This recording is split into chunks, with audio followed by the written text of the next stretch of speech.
கல்லணை தமிழ்நாட்டில் அமைந்துள்ள ஒரு முக்கியமான நீர்வளக் கட்டமைப்பாகும்.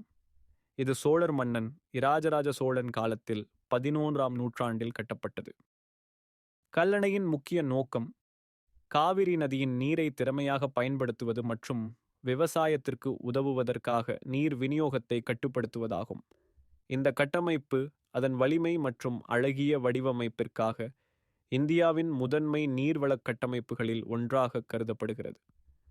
கல்லணை 130 மீட்டர் நீளம் மற்றும் 40 மீட்டர் அகலத்துடன் அப்பகுதிக்கு நீர் வழங்குவதில் முக்கிய பங்கு வகிக்கிறது.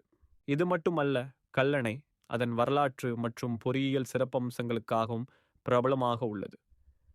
இது விவசாய வளர்ச்சிக்கு முக்கிய ஆதாரமாக இருந்து பல தலைமுறைகளுக்கு நீர் வழங்குகிறது. கல்லணையின் கட்டுமானம் அந்த காலத்திலேயே உயர் தொழில் நுட்பத்தை பயன்படுத்தியதாகும். இது அதன் நிலைத்தன்மையையும் அழகையும் வலியுறுத்துகிறது.